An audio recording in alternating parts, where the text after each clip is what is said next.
करीत आहोत.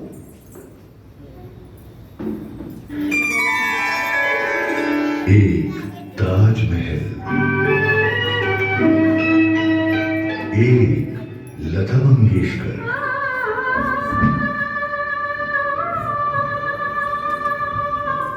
एक विविध भारती. नमस्कार, ये विविध भारत की विज्ञापन प्रसारण सेवा है. अब आपकी पसंद के फिल्मी गीत सुनिए. अच्छा है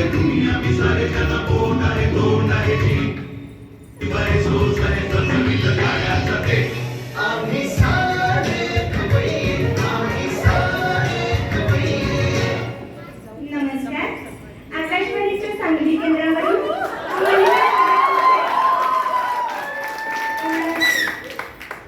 आम्ही साडे खवय्ये या कार्यक्रमात मी सौ रसगुल्ले आपल्याला पाककृती शिकवणार आहे.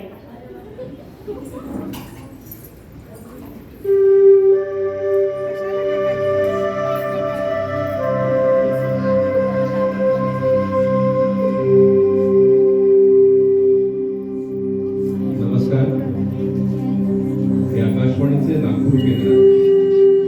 आता योगविद्या कार्यक्रमात श्री धडपडे आपल्याला योगासनाबद्दल माहिती देतील. नमस्कार, श्रीमती कृष्णा अय्यर आपल्याला बातम्या देत आहेत. आजच्या ठळक बातम्या. अमेरिकेचे अध्यक्ष डोनाल्ड ट्रम्प यांचे आज भारताच्या 8 दिवसांच्या दौऱ्यावर आगमन झाले. पंतप्रधानांची व अध्यक्षांची भेट होताच अध्यक्ष म्हणाले, याहू, चाहे कोई मुझे जंगली कहे, कहने को जी कहता रहे, हम प्यार के तूफानों में गिरे हैं, हम क्या करें. मांडी घालून बसा. मांडीवर मांडी घाला. या प्रकाराला पद्मासन असे म्हणतात. आता दोन्ही हात पायावर पालथी ठेवून हातावर 1 किलो मैदा घ्या, 1 किलो रवा घ्या, त्यात चिमूटभर सोडा घाला आणि हे सर्व मिश्रण एकत्र करून गळ्यात घातले. अध्यक्ष व त्यांची पत्नी राष्ट्रपतींना भेटण्यासाठी गेले तेव्हा अध्यक्ष म्हणाले, Monica, oh my darling, Monika.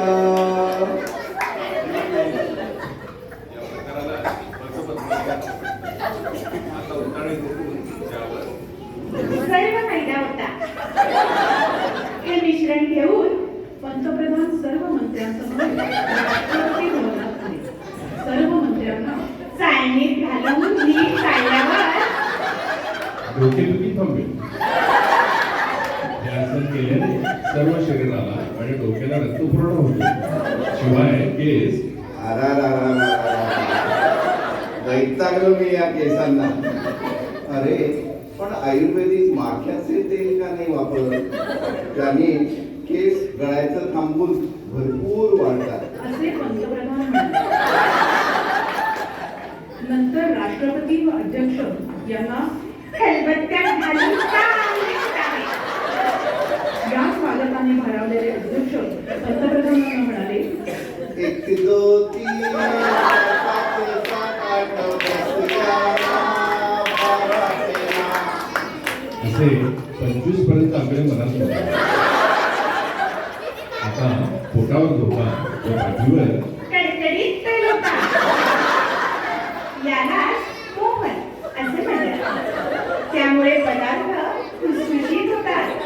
हे सर्व मिश्रण एका परातीत घेऊन त्यात पाणी घालावे. त्याचा मोठा गोळा तयार करावा आणि तो अध्यक्षांना भेट म्हणून द्यावा. ताजमहालाची ती हुबेहूब केलेली प्रतिकृती पाहून अध्यक्ष म्हणाले,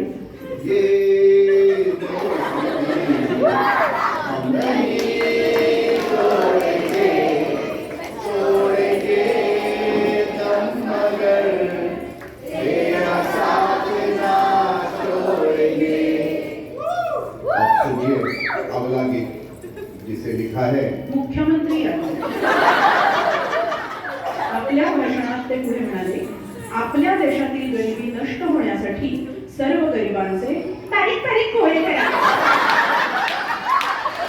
आणि ते सर्व तुपात तळावे.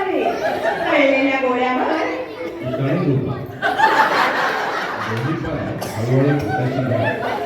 नंतर पाय हळूहळू तोडून टाका. म्हणजे गरीब व श्रीमंत भेद नाही सांगू. गरीब म्हणतील गरीबों की सुनो, तो हमारी सुनेगा. तुम एक वाटी साखर घ्या, त्यात 4 वाट्या पाणी घाला, नंतर हे मिश्रण डोक्यावर ठेवा आणि सर्व शरीर हळूहळू उचलून मंद गॅसवर ठेवा. म्हणजे खमंग पाक तयार होईल. या पाकात पाहुण्यावर श्रीमती काकडे यांना प्रथम क्रमांकाचे पारितोषिक जाहीर करण्यात आले आहे. त्यांचा सत्कार करून अध्यक्ष पुढे म्हणाले, एक चतुर मेरे मन के तार ये दिसते तार हम मरत जाग. गप्प बस. हालचाल न करता पडून राहा. असे केल्याने तुमच्या सर्व शरीराला खमंग वास येईल. असा वास आला म्हणजे पाक तयार झाला असे समजा. अशा तऱ्हेने गंगा शुद्धीकरण प्रकल्प हाती घेण्यात आला आहे. या प्रसंगी एक पत्रकार म्हणाला, राम तेरी गंगा हो गई पापियों के पाप. करत राहा. असे 4-5 वेळा केल्यावर मग श्वास हळूहळू पाकात टाका. म्हणजे वेलचीचा वास येईल. आता सर्व तळलेले गोळे घेऊन त्यावर मिठाच्या गुळण्या करा. म्हणजे घसा चांगला साफ होईल आणि आवाज बंद करा. असा आदेश मुख्यमंत्र्यांनी दिला आणि ते पुढे म्हणाले, गिरणी कामगारांना फायदा होत नसेल अशा गिरण्या बंद करणे फायद्याचे आहे. त्यामुळे तुमचे शरीर कार्यक्षम बनून संप करेल. मुख्यमंत्री आपल्या भाषणात पुढे म्हणाले, लेके पहला पहला तुम्हें कुमार जादू मेरी के.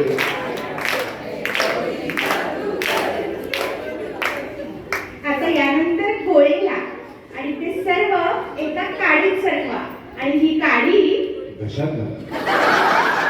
4-5 वेळा चुळा मारा. आता ओळवे उभे राहा. पाय ताठ ठेवा.